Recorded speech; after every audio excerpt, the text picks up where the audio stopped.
Hi, this is Michael Jones, Chairman and CEO of Caravel Concepts. Welcome to Market Insights, our weekly commentary on financial markets and the economy. Let's get started.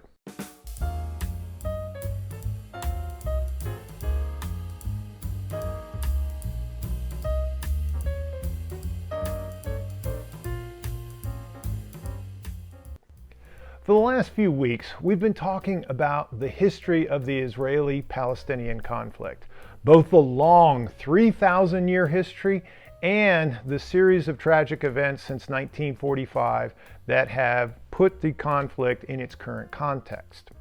Today, we're going to talk about what investors have probably been wondering about, which is why are financial markets so attuned to what's been going on in a very small part of the world? Why does the Israeli-Palestinian conflict matter?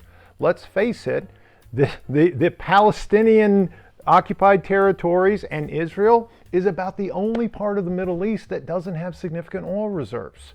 So why does it matter?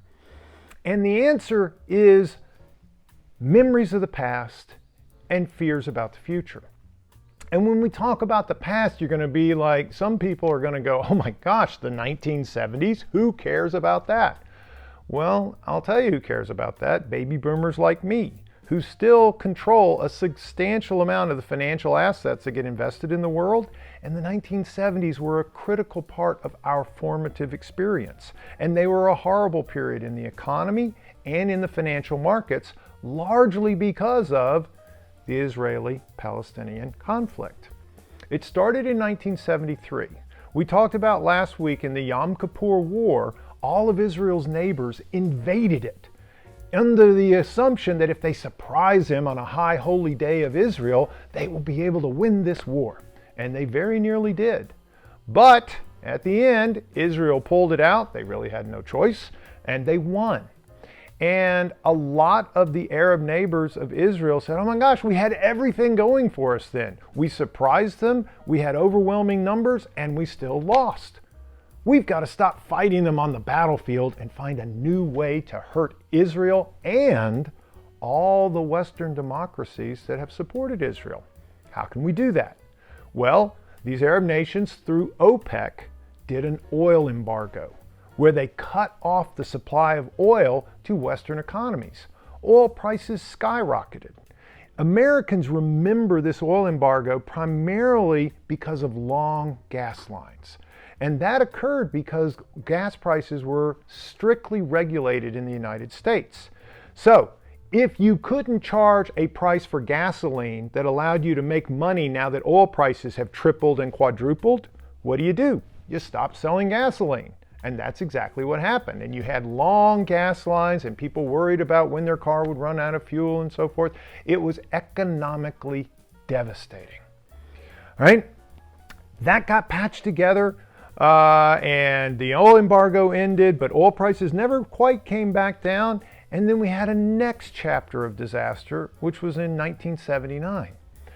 The Shah of Iran, the ruler of Iran, was very close to Israel on a relative scale, because this is an Islamic country, and yet they had diplomatic relations with Israel. They were a primary supplier of oil to Israel. And while the Shah of Iran was close to Israel, there were lots of Iranian people who really did not like that, and particularly did not like that in light of the history of what had been happening and the occupation of the West Bank and Gaza Strip.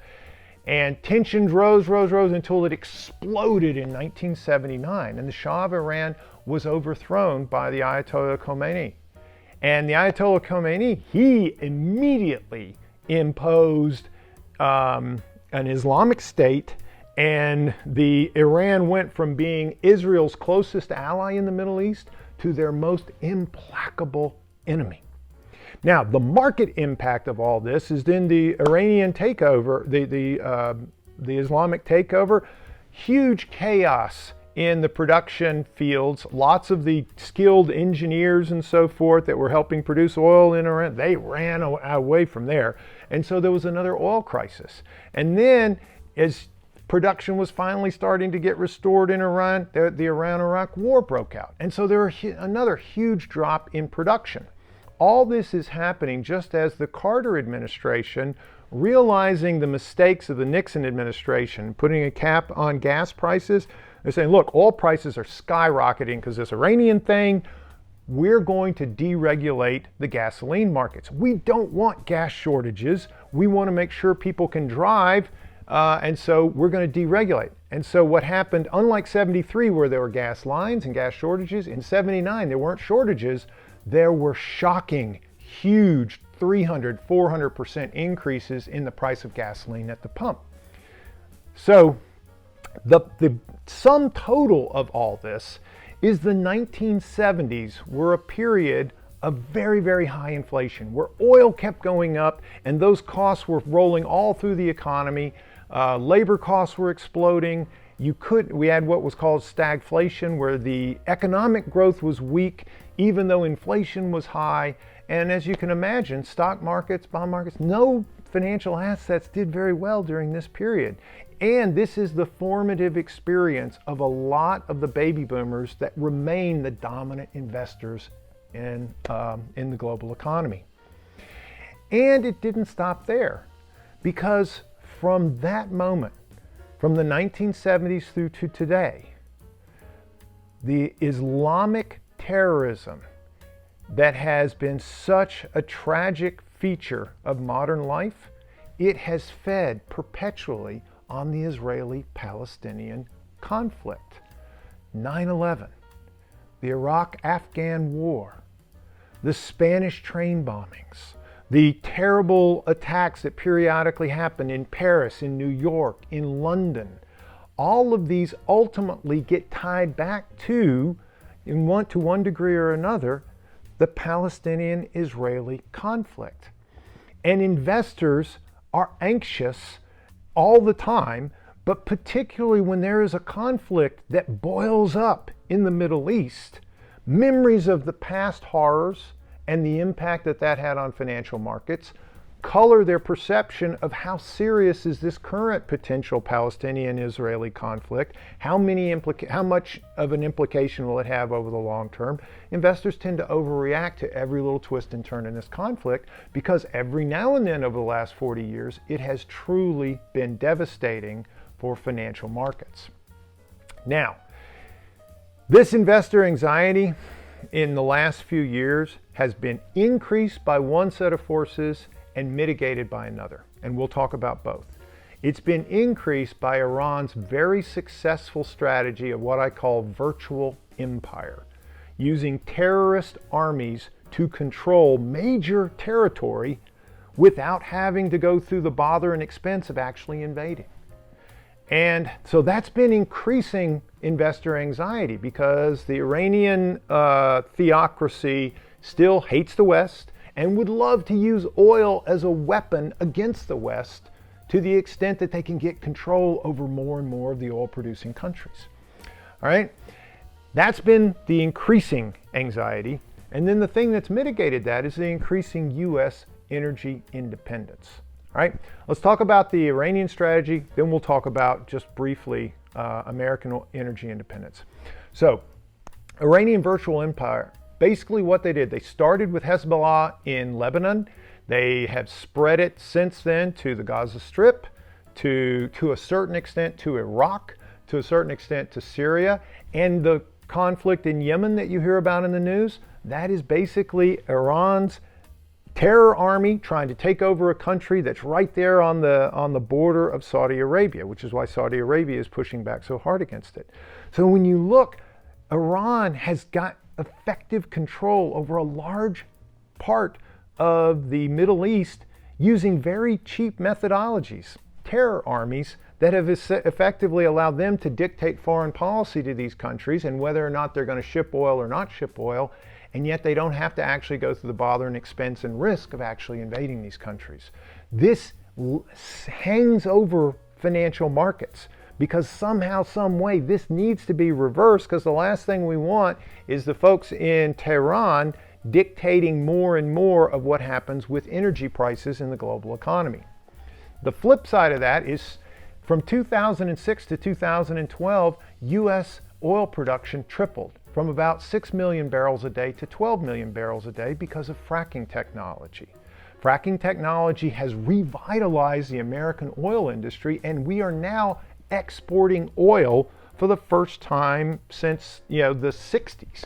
So we have achieved oil independence, and that creates a little bit, if you saw the reaction of the financial markets to this last flare up in the Israeli Palestinian conflict, there were a few days of real volatility, and then things stabilized. Part of the stabilization was because of confidence that Egypt was going to rush in and help calm the situation, but also part of it was confidence that, hey, if oil prices go up in the US now, unlike the 70s, it's not a net negative. We're one or two biggest oil producer in the world thanks to fracking. And so when oil prices go up, some good things happen to the US economy in addition to the bad. So how does this play out into the future? Well, clearly it's hard to determine when and how the Iranian strategy of virtual terrorist armies taking over countries, how are we going to counter it? How are we going to resist it? Our track record has not been very good with that.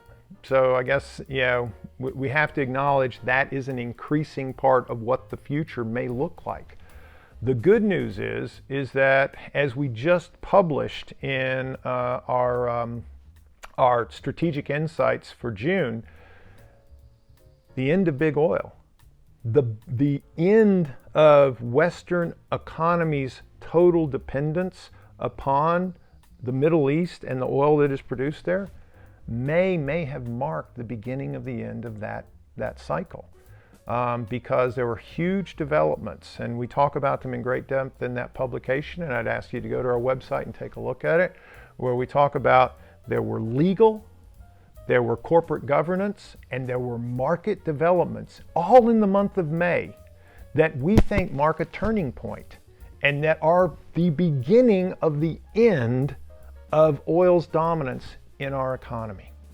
And as the beginning of the end of oil's dominance in our economy, as that takes hold and accelerates, that robs Iran of their leverage on the global marketplace and maybe opens the door for a peaceful solution to the Israeli-Palestinian conflict. Thanks for joining us for Market Insights. We hope you found it informative. If you did, we hope you can like the video and share it with your friends. Also, we're going to link to this video the Strategic Insights publication that we referred to, the beginning of the end of big oil. And if you want further research from Caravel, you can go onto our website, caravelconcepts.com. Thanks.